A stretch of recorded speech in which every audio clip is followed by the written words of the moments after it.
A black businesswoman, dressed sharply in a tailored suit, stepped onto a flight, exhausted from a grueling week of negotiations overseas.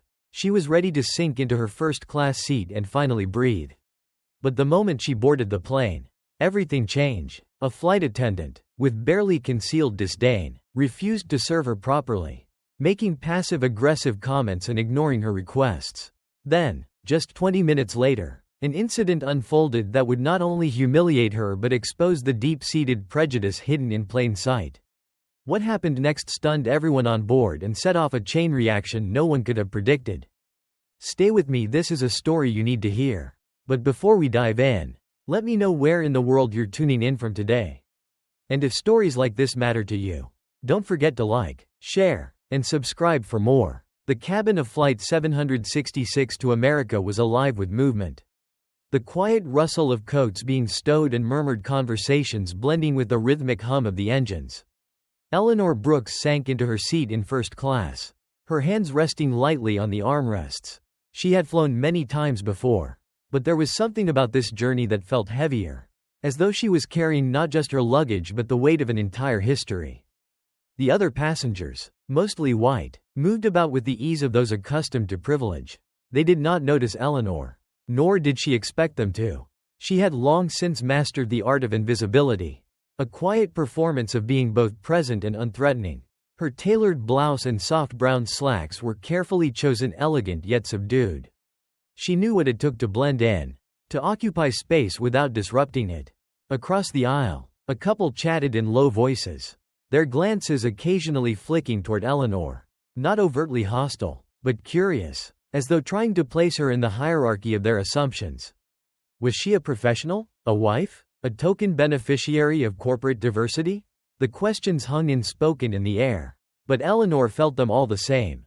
The flight attendant, Clara Weston, appeared in the aisle, her uniform crisp and her expression practiced. She moved with the efficiency of someone who had done this 1,000 times before. But something about her demeanor was off. Her smile, when it appeared, felt taut, her eyes darting quickly over Eleanor before settling on the couple across the aisle. She asked if they needed anything, her tone warm, almost maternal. Eleanor, sitting quietly, received no such inquiry. As the plane taxied down the runway, the distance between Eleanor and the other passengers seemed to stretch further. She felt the subtle pull of exclusion, a sensation so familiar it was almost comfortable. Almost. When the plane lifted off, Eleanor let herself relax slightly, gazing out the window as the city below faded into a patchwork of lights. The seatbelt sign clicked off, and passengers began to move about, stretching their legs or adjusting their blankets. Clara reappeared, pushing a cart laden with drinks. Her steps slowed as she approached Eleanor's row. "Would you like something to drink?" Clara's voice was neutral, polite but distant. "Water, please," Eleanor replied, her voice measured. Clara poured the water quickly, the cup filling too fast. A splash landed on Eleanor's tray table. "Sorry," Clara muttered, barely looking at her. Before moving on, Eleanor dabbed at the spill with a napkin, her face calm, but the heat of indignity rose within her. The couple across the aisle had received a different version of Clara, the warm, attentive one. Eleanor watched as Clara laughed softly at something the man said, leaning in as though sharing a private joke. The difference was subtle but unmistakable. This was how it often was, not an open confrontation, but a quiet erasure, a reminder that her presence was an exception, not the rule. As the hours ticked by, the atmosphere in the cabin shifted. The casual murmur of conversation began to thin, replaced by the dull hum of the engines. Eleanor kept to herself, reading a book she had brought for the journey. Clara passed by several times, her interactions with Eleanor clipped and formal, her frustration bubbling just beneath the surface. A young woman in economy class stopped Clara to ask for an extra blanket. Clara's sigh was audible, her irritation palpable. "I'll see what I can do," she said, her words heavy with reluctance. Eleanor noticed the woman flinch. The simple request met with disproportionate annoyance. Eleanor thought of all the times she had been made to feel the same way. The way a simple need could be framed as an imposition. How she had learned to shrink herself to avoid being seen as demanding. The tension in the cabin was growing, a quiet storm building beneath the surface. Clara's interactions became brisker, her polite mask slipping with each small frustration. Eleanor could see it happening. The way Clara's anger was searching for a target. And she knew, instinctively, that she might become that target. She had spent her life navigating spaces like this, where the unspoken rules of race and class dictated behavior. She knew the quiet sacrifices required to survive, the calculated restraint, the practiced smiles, the silence in the face of slights both small and large. But she also knew that sometimes, silence wasn't enough to keep the peace. As the plane soared above the Atlantic, the passengers settled into the rhythm of the flight. But Eleanor remained alert, sensing the undercurrent of unease that was beginning to ripple through the cabin. She had seen it too many times before. The small cracks in civility that could so easily widen into something far more dangerous.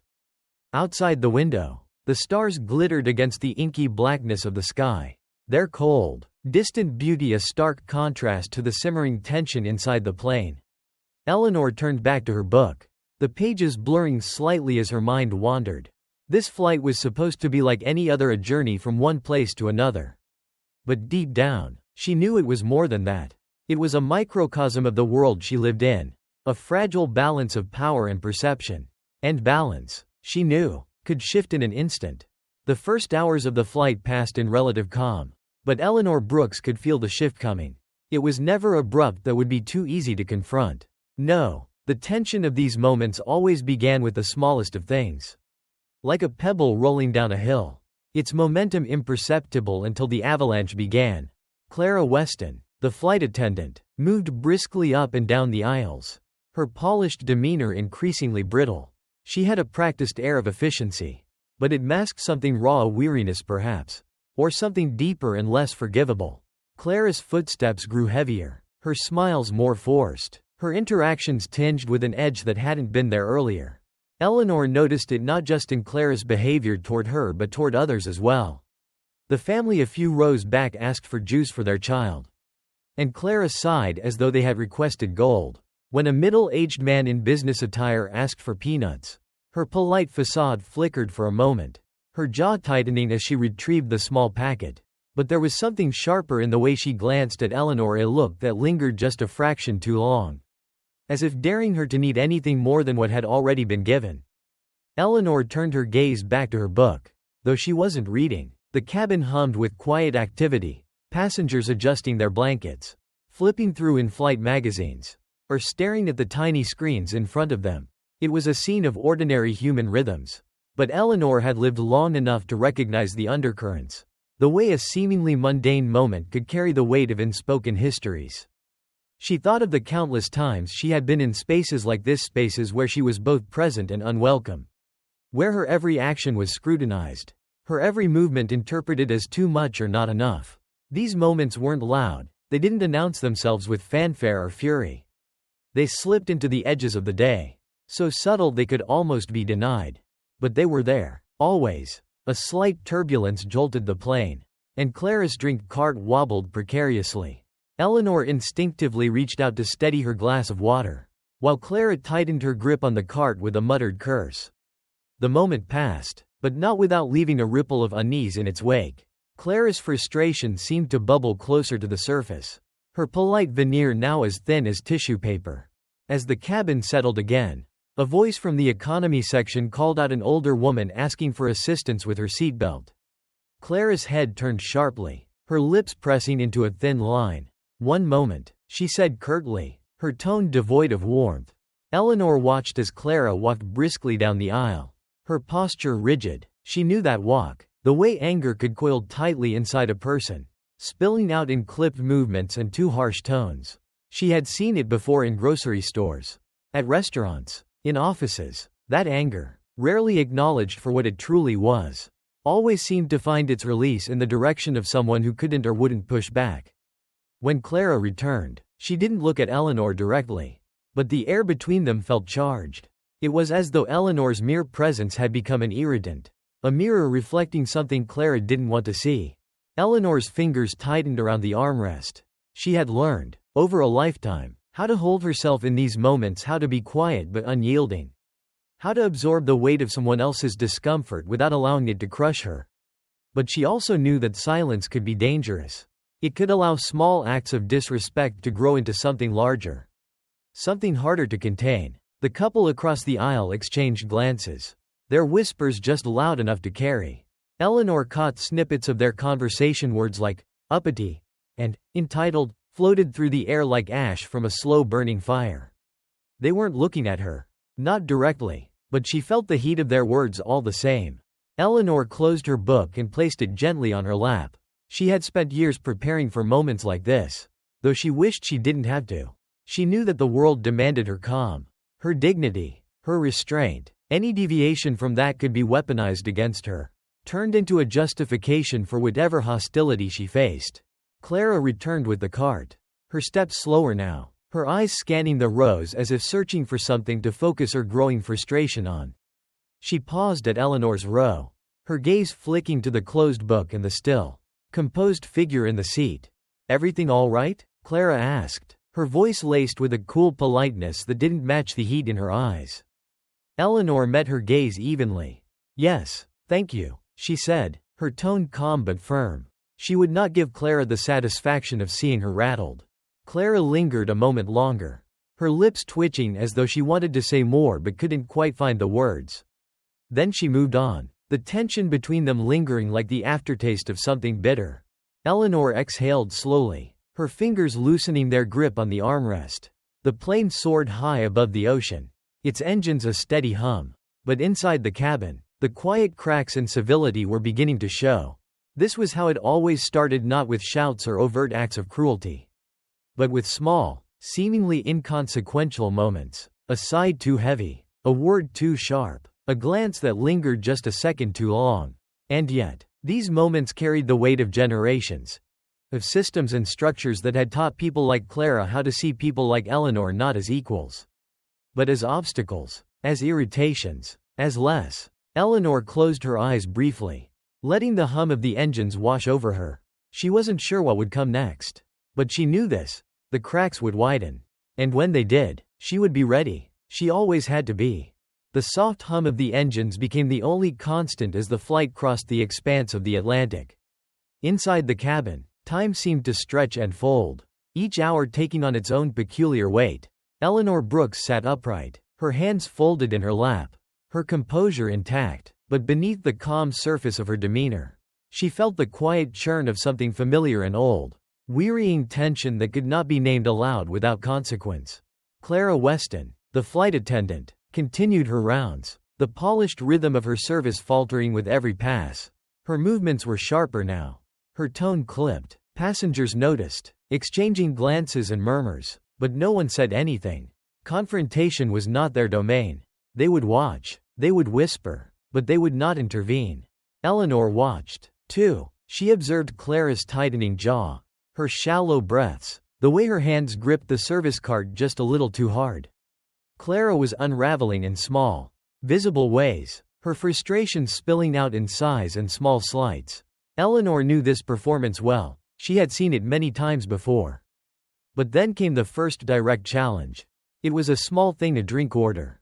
Nothing more. A passenger seated nearby, a man with graying hair and an expensive watch, asked for a cocktail. Clara nodded and moved to fill the order.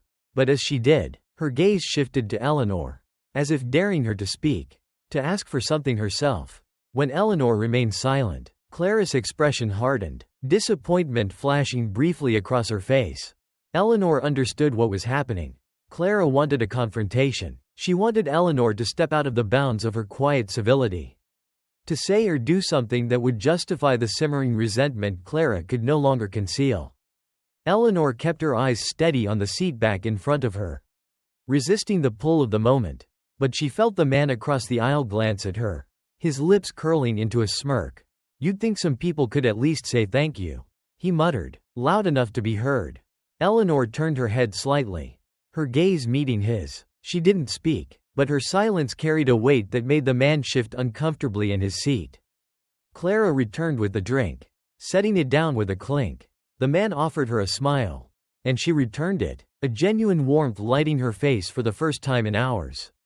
Then, as though remembering herself, Clara straightened and turned back to her cart. She didn't look at Eleanor, but her tension radiated like heat. The turbulence came next. A sudden, sharp jolt that sent the service cart skidding forward a few inches. Clara cursed under her breath, steadying it with both hands. A passenger in the next row asked for a napkin, and Clara's response was quick and curt. Eleanor could feel the mood in the cabin shift further. Passengers were growing restless, their unease amplified by Clara's increasingly brittle demeanor. But no one said a word. They looked away, choosing to focus on their screens or their books, as if ignoring the tension might somehow dissolve it. And then it happened, a small, seemingly insignificant moment, but one that carried the weight of everything unsaid. Clara, still rattled from the turbulence, reached for a drink on the cart. Her hand slipped, and the cup tipped over, its contents spilling across the tray table in front of Eleanor. The liquid soaked the edge of Eleanor's book and splattered onto her blouse. She inhaled sharply, not in anger but in surprise. "Oh, for God's sake," Clara snapped, her voice louder than she intended. "Why don't you watch where you're sitting?" The words hung in the air, sharp and cutting. Passengers nearby turned to look, their eyes widening in shock. Eleanor dabbed at the mess with a napkin, her movements slow and deliberate. She could feel the heat of Clara's gaze, the way her frustration burned just beneath the surface. But Eleanor refused to meet her eyes. "I believe," Eleanor said softly, her voice calm but firm, "that the fault was not mine." The quiet authority in her tone made Clara hesitate, but only for a moment. "Well, if you weren't," Clara began, but she stopped herself, glancing around at the passengers who were now openly watching the exchange. The man across the aisle leaned forward, his smirk returning. "Looks like someone's got an attitude," he said, his voice dripping with condescension. Eleanor set down the napkin and folded her hands in her lap. She turned her gaze to Clara, meeting her eyes for the first time. "I expect better," she said simply. Clara opened her mouth to respond, but the weight of the moment stopped her. The other passengers were watching now, not just with curiosity but with judgment. Clara straightened her back, gripping the cart handle tightly. "Let me clean this up," she muttered, her voice subdued. Eleanor nodded, her calm unbroken. The other passengers returned to their books and screens. But the tension lingered, like the hum of the engines beneath the floor. Eleanor knew the night was far from over. The unspoken rules of this space, the expectations, the biases, the silent agreements about who belonged and who didn't were still in play. And she knew, too, that these rules would be tested again before the flight was through. But for now, she remained steady, her dignity intact. She had faced moments like this before, and she would face them again. The challenge was not new, but each time, it carried the same bitter truth. In a world that refused to see her as equal, she had to fight, silently and steadily, for the space she already occupied. As the flight stretched into the deep hours of the night, the cabin lights dimmed, and the muffled hum of the engines became a low, steady pulse. Most passengers sought refuge in sleep or distraction, their faces lit faintly by the glow of seatback screens. But Eleanor Brooks sat upright, her hands folded neatly in her lap, her book closed and forgotten. She felt the tension in the cabin growing, an unspoken charge thickening the air. Clara Weston, the flight attendant, moved like a storm cloud, efficient and restless, her politeness now reduced to brittle gestures and clipped words. Clara's frustration, so thinly veiled, hovered dangerously close to the surface. Eleanor remained calm, but she was not naive. She had learned over decades of life in America how to navigate these moments. When the quiet fault lines of race and power began to crack open, the key was to stay composed, to never give them what they were looking for, a reason to justify their anger, their discomfort, their fear. But no amount of composure could erase the weight of being watched, judged, and measured at every turn. The next test came as Eleanor quietly reached for the call button. It was a small request, nothing more, a glass of water. The button chimed softly, and Clara appeared moments later, her face tight. "Yes," she said, her tone flat. Eleanor met her gaze evenly. "I'd like a glass of water, please." Clara sighed audibly, her exasperation barely concealed. "I'll get to it when I can," she said, then turned sharply and walked away without another word.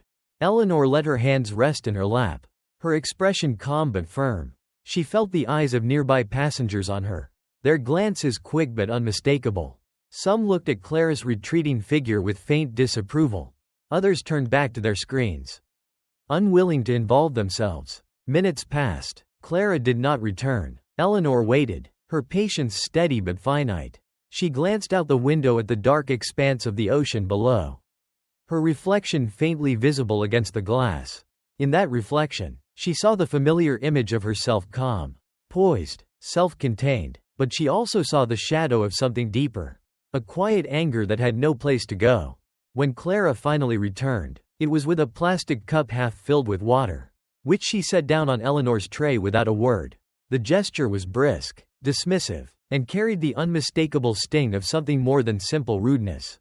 "Thank you," Eleanor said quietly, her voice steady but pointed.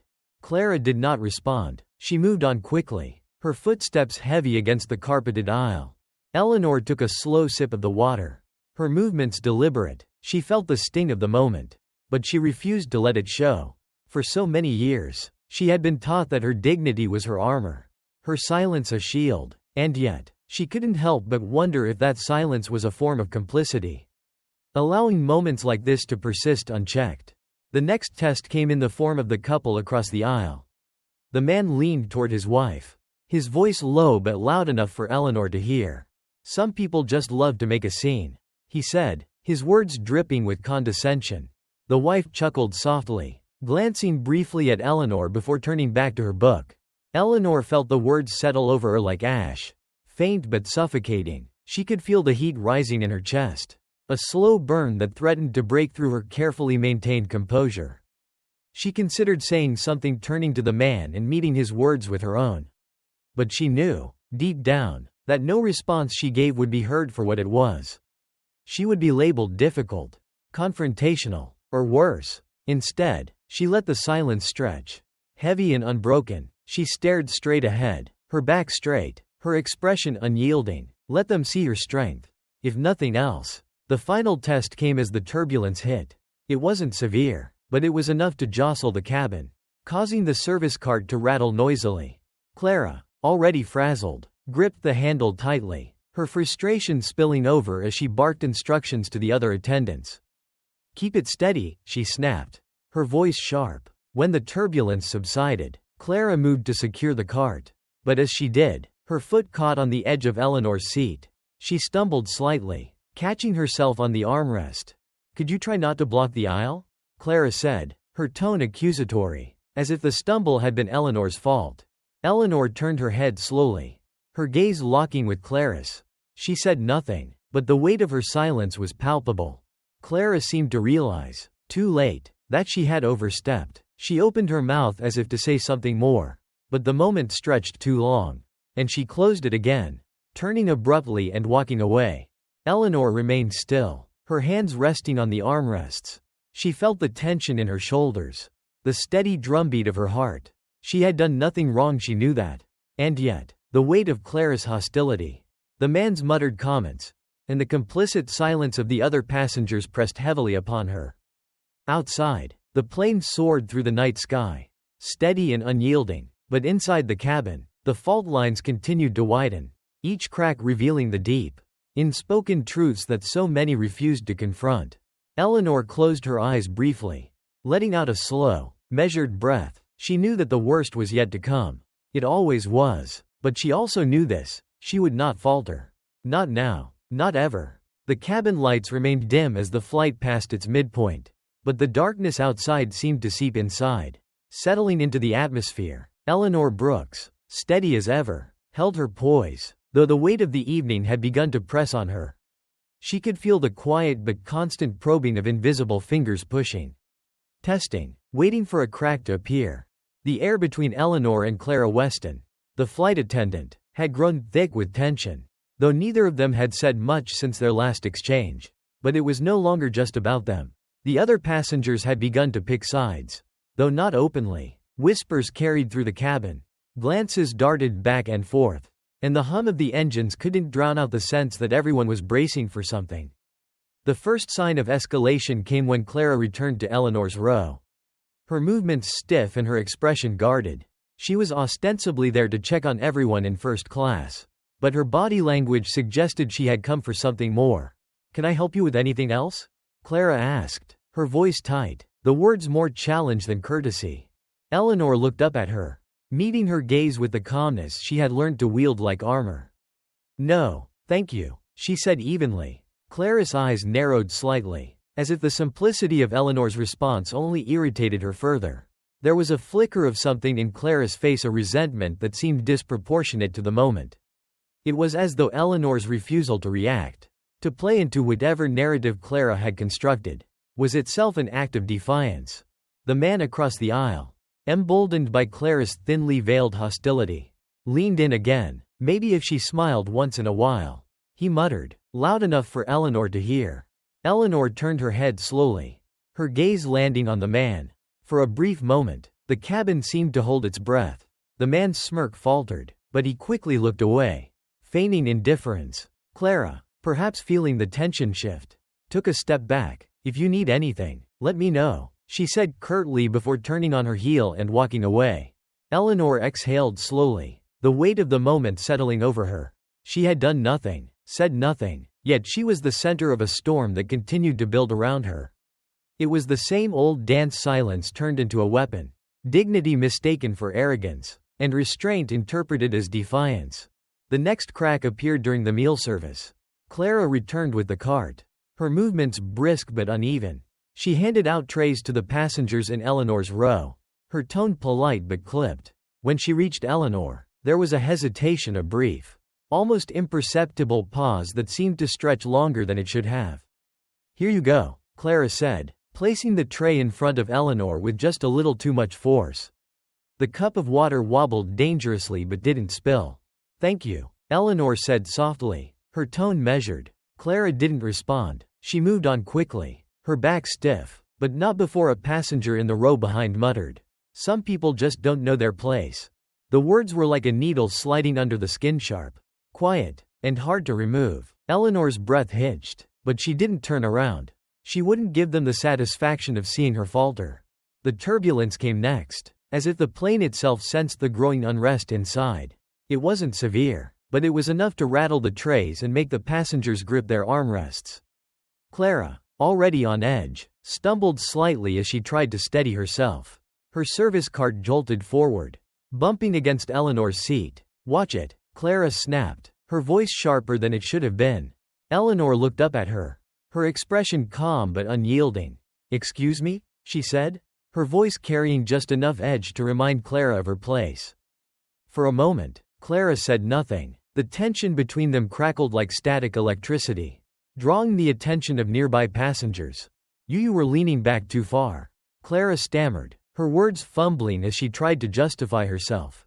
Eleanor raised an eyebrow, her calm demeanor unbroken. "I don't believe that's accurate," she said. The other flight attendants glanced over from the galley, their faces a mixture of concern and discomfort. One of them, a younger woman named Jessica, stepped forward hesitantly. "Clara, maybe I can take over here?"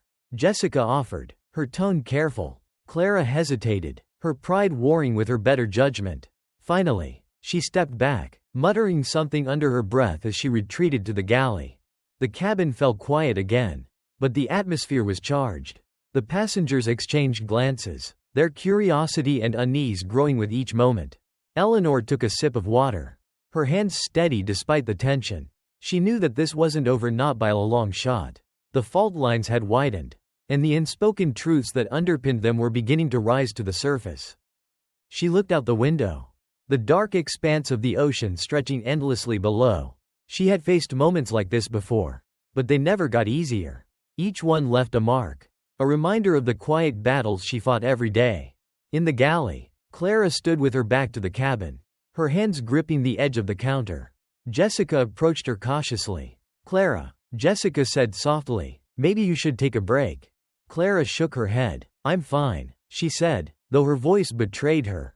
Jessica hesitated, then placed a hand on Clara's shoulder. "You don't have to prove anything," she said. Clara turned to look at her, her expression conflicted, but before she could respond, the captain's voice came over the intercom, announcing that they would soon be entering another patch of turbulence. The announcement was met with a collective murmur of unease from the passengers. Eleanor tightened her seatbelt, her gaze steady. She didn't know what the next challenge would be, but she knew it was coming. The fault lines had fractured, and the storm was far from over. The turbulence passed, but the air inside the cabin remained charged. A quiet storm of unspoken grievances and growing discomfort. Eleanor Brooks sat silently in her seat, her back straight and her gaze steady. She had become the center of something larger than herself, a target of glances, whispers, and unacknowledged tension. The fault lines of race, class, and power, those invisible rules that governed so much of life, were no longer subtle. They were cracking open, and the sound of their splintering filled the spaces between every word and action. Clara Weston returned to the aisle, her face drawn, her movements brisk and deliberate. She wasn't just frustrated anymore, she was unraveling. The tightness of her smile, the clipped tone of her voice, the heavy stomp of her steps, they betrayed her inner turmoil. Clara's professional mask, so carefully constructed, was slipping. "Ma'am," Clara said sharply, stopping by Eleanor's seat, "you need to adjust your seat back. It's making it difficult for the passengers behind you." Eleanor turned her head slowly, her eyes meeting Clara's. Her seat was already upright. But the accusation wasn't really about the seat. It was about something deeper. Something Clara couldn't name aloud but couldn't let go of either. "My seat is upright," Eleanor replied, her voice calm but firm. Clara hesitated, her cheeks flushing. "Well, it wasn't earlier," she muttered, stepping back as if retreating from the confrontation she had sought. The man across the aisle let out a soft chuckle. "Can't win for losing, huh?" he said, shaking his head. His words were casual, but the implication was sharp, like a blade concealed in velvet. Eleanor ignored him, her focus remaining on Clara. "If there's a concern, I suggest you address it clearly," she said, her tone measured. Clara opened her mouth to respond, but no words came. She stood there for a moment, her frustration palpable, before turning and walking away.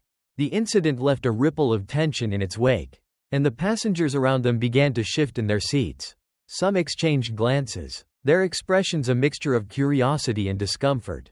Others looked away, pretending not to notice, as if by ignoring the conflict, they could absolve themselves of any responsibility. Eleanor exhaled quietly, her hands resting in her lap.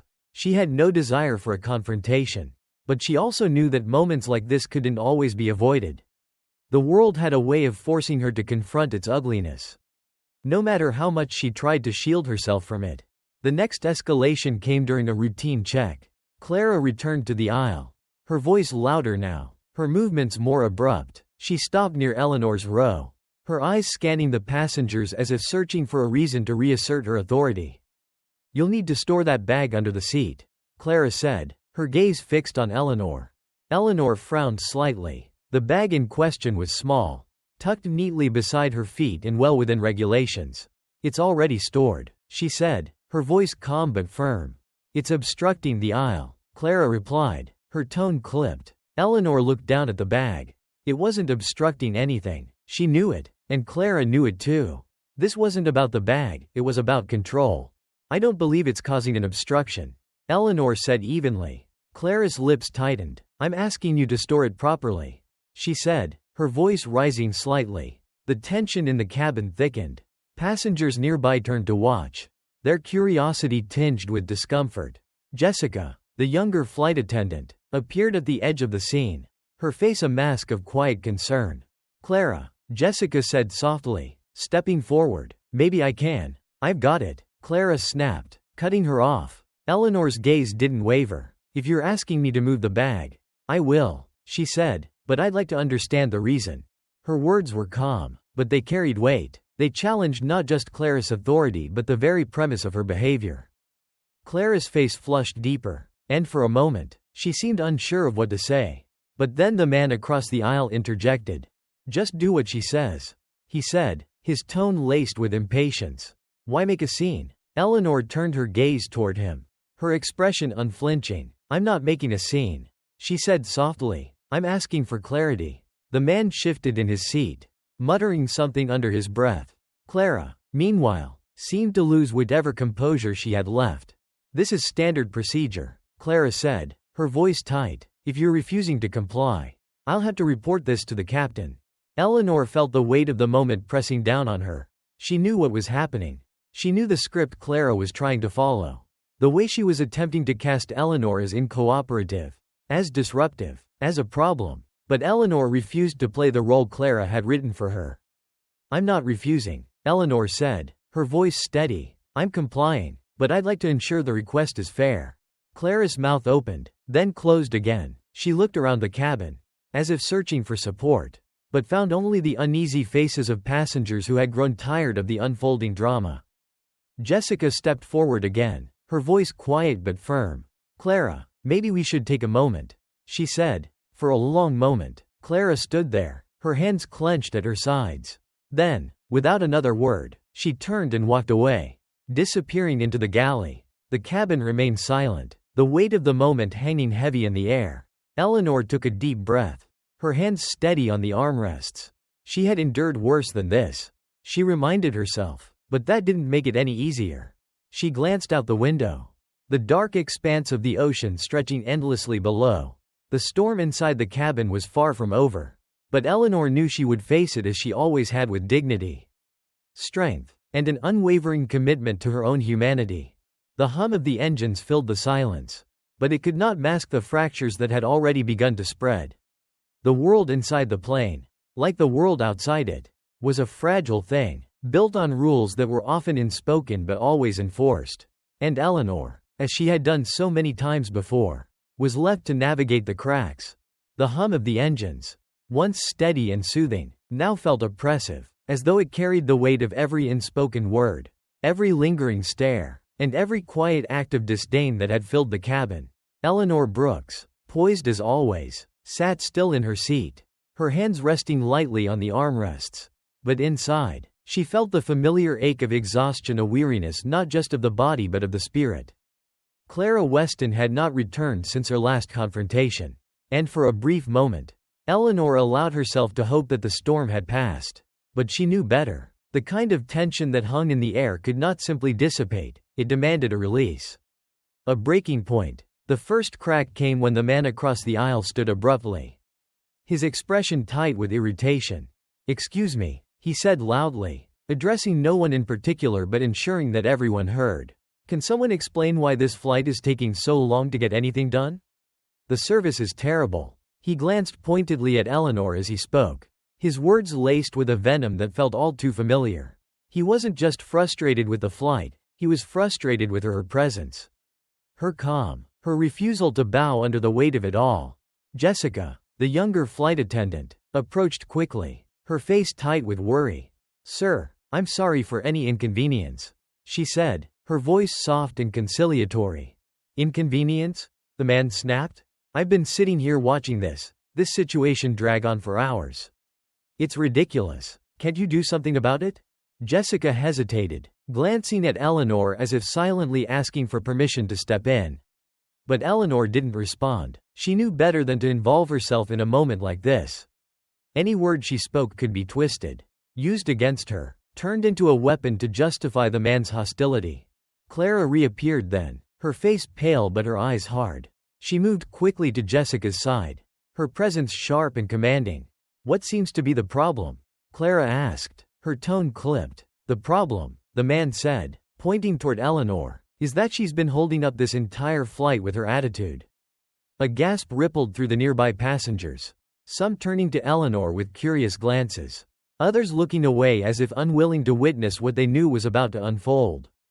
Eleanor finally looked up, her gaze steady and unyielding.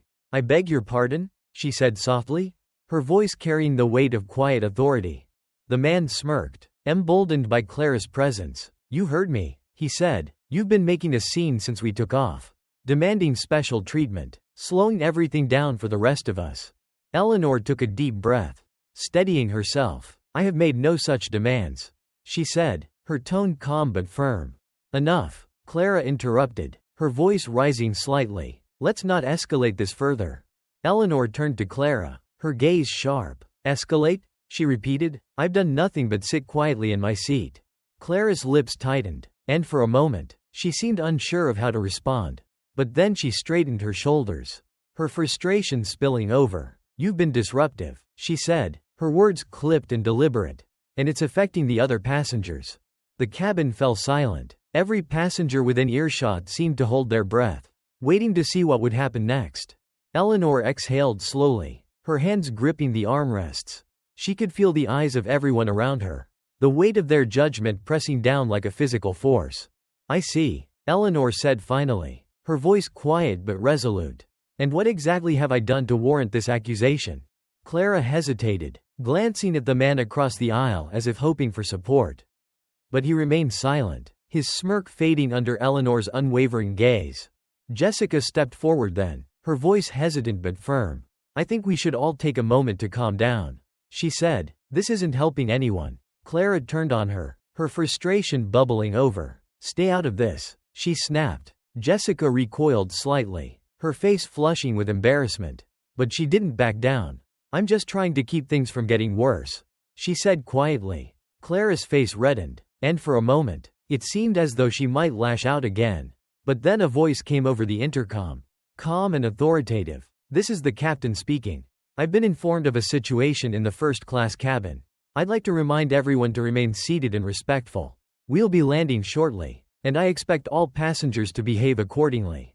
The announcement hung in the air like a warning, its tone unmistakable. Clara's shoulders sagged slightly, the fight draining from her face. Eleanor remained silent, her composure unbroken. She knew the captain's words weren't directed at her, but they felt like a vindication nonetheless. As the plane began its descent, the tension in the cabin remained thick, but the energy had shifted. The passengers, once quick to judge, now seemed uneasy, their glances toward Eleanor carrying a hint of guilt. Clara disappeared into the galley, her absence a small relief. Jessica returned to Eleanor's row, her face apologetic. "I'm sorry for everything," she said softly, her words barely audible over the hum of the engines. Eleanor nodded slightly, her expression unreadable. She appreciated Jessica's effort, but she knew that an apology from one person couldn't erase the weight of what she had endured. As the plane touched down, the passengers began to gather their belongings, their movements quiet and subdued. Eleanor stood, adjusting her coat and smoothing the front of her blouse. She could feel the weight of their stares, but she didn't look back.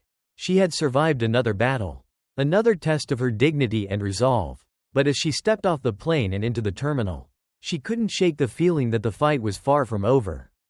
It never really was. The plane came to a halt on the tarmac, its engines winding down to a low hum. Inside the cabin, passengers rose from their seats, gathering their bags and stretching their legs. The atmosphere was heavy, filled with the kind of quiet tension that follows a storm that has not yet cleared. Eleanor Brooks remained seated, her hands folded neatly in her lap. She waited, as she always did, for the right moment to move, not out of fear, but because she had learned to navigate spaces like these with the precision of someone who had to. Clara Weston stood near the galley, her back to the cabin, her shoulders tense. She wasn't speaking to anyone, her professionalism now replaced by a rigid silence. Jessica, the younger flight attendant, moved through the rows, her face still flushed from earlier but her tone kind, almost apologetic, as she helped passengers retrieve their bags. Eleanor finally rose, her movements calm and deliberate. She reached for her carry-on, but before she could lift it, Jessica appeared at her side. "Let me help you with that," Jessica said quietly, her voice laced with something that sounded like regret. Eleanor nodded, allowing Jessica to take the bag. "Thank you," she said, her tone even. The man across the aisle watched the exchange with a frown, his earlier bravado now replaced by an awkward silence.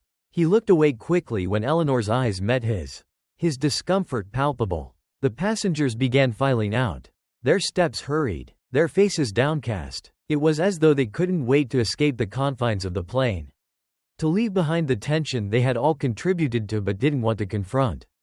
Eleanor waited until most of them had gone before stepping into the aisle. As she walked toward the exit, she felt the weight of every glance, every unspoken word that lingered in the air. Clara stood near the door, her posture stiff. She didn't meet Eleanor's gaze as she passed, her face a mask of carefully constructed indifference. But Eleanor paused, turning slightly to look at her. "I hope you find some peace," Eleanor said softly, her words carrying the weight of both forgiveness and defiance.